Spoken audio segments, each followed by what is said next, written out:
Café com Política. 10h49, a gente começa o Café com Política aqui com o Bruno Silva. Um bom dia, Bruno. Bom dia, pessoal. Tudo bem com vocês? Tudo bem. Tudo tranquilo. A gente tem ouvido os produtores culturais e também alguns artistas reclamando sobre os editais da lei Paulo Gustavo no estado de São Paulo, e o tema virou debate lá na Câmara de Vereadores de Campinas, até porque mexe com a vida desta área, ou seja, desse grupo de profissionais, muito diretamente. Essa lei, acho que você deve ter acompanhado alguns desses debates, Bruno, ela foi muito bem recebida pela classe cultural. E aí não ter, ou ter dificuldades, ou não ter um acesso como era o esperado, acaba tendo essa frustração. Você tem acompanhado esse tema e como que você vê o tema sendo trazido, então, para o âmbito do legislativo? Você acha que avança? Em tese deveria avançar no sentido de propor melhorias e sugestões, Carol, porque na verdade o que a vereadora está chamando a atenção é que na leitura dela, a maneira como o governo do estado de São Paulo tem tratado essa lei em específico, não tem valorizado os setores culturais, principalmente pensando dentro do contexto de Campinas, né? Então, e aí a ideia da parlamentar é justamente fazer uma ampliação do debate, pensar nas possibilidades de como aprimorar e até mesmo pode-se enviar, eventualmente, sugestões a outros órgãos governamentais. Agora, não por si só, essa discussão, esse debate resolveria toda a questão envolvendo, né, a Lei Paulo Gustavo, mas é um movimento do Legislativo legítimo do ponto de vista representativo, legítimo do ponto de vista do que se espera de aprimoramento de uma legislação. Né? Porque cria documento, cria debate, cria informação. Sim, exato. Você cria um fato político, né, Carol, que é o mais importante em cima do assunto. Político, porque o que os produtores culturais vêm conversando e comentando com a gente é o seguinte: as leis, quando são municipais e regionais, elas valorizam e elas trazem, de fato, uma característica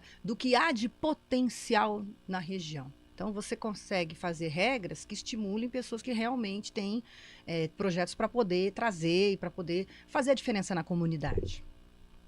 Exato.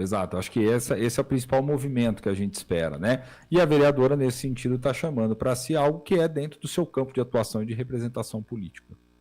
E, Bruno, agora a gente fala de Atibaia, a gente está com o André Berenguel aqui, que tem informações sobre uma decisão relacionada à contratação de servidores em comissão e efetivos. Bom dia, André. Bom dia, Guilherme, bom dia a todos. Uma ação direta de inconstitucionalidade proposta pelo Procurador-Geral de Justiça, Mário Sarrubo. A Prefeitura de Atibaia ficou obrigada a destinar no mínimo 50% dos cargos em comissão existentes da administração municipal a servidores públicos efetivos.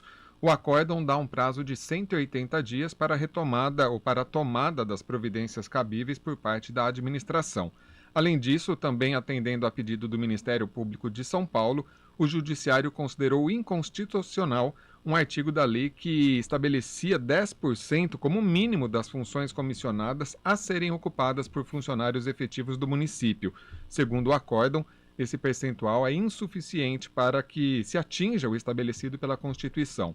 Para o Tribunal de Justiça, a Câmara de Vereadores de Atibaia deixou de editar um ato normativo específico para a complementação do percentual dos cargos em comissão, configurando mora legislativa. A CBN já entrou em contato com a Prefeitura de Atibaia e aguarda então um posicionamento. Guilherme. Obrigado, André. E Bruno, é sempre um tema que rende polêmica, né? Essa questão do total de comissionados, total de efetivos. Muitas vezes o Ministério Público manda realmente as cidades fazerem concursos para preencher vagas que normalmente estão destinadas a comissionados para elas serem preenchidas por efetivos. Então, em Atibaia, tendo esse problema assim que a gente já viu em muitas outras cidades, né?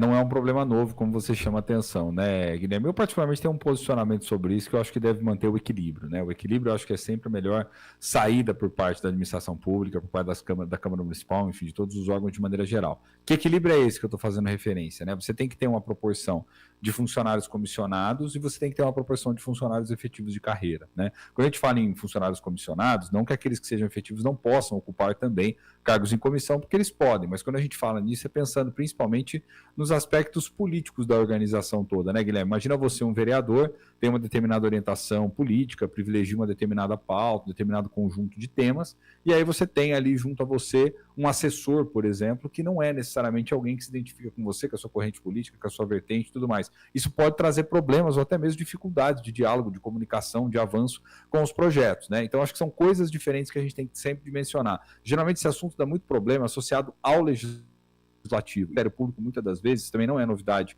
para Atibaia, intervém no sentido de tentar regulamentar, mas às vezes também não regulamenta da maneira mais adequada, ao meu ver, viu, Guilherme? Porque o ideal seria manter um equilíbrio, você ter ali a possibilidade que os representantes políticos, as secretarias, enfim, tenham os seus comissionados, que são aqueles que estão alinhados, vamos dizer assim, ao governo, e tem aqueles que são os funcionários efetivos da casa, né, do Legislativo ou da pasta, seja do Executivo, que possam, de fato, desenvolver as atividades burocráticas independente do governo. Acho que a lógica de se administrar a coisa pública comporta ambos aí os cargos, viu? Tá certo. Então, Bruno, muito obrigado. Muito obrigado também ao André Berenguel por trazer essa informação pra gente. A gente toma outro café amanhã. Até lá. Até, Bruno. Combinadíssimo, gente. Abraço, Guilherme, Carol, a todos os nossos queridos ouvintes. Até lá. CBN, a rádio que toca notícia. Seu carro leva você até a academia. Você odeia malhar, mas ama o fim de em dia. É claro que ele importa pra você.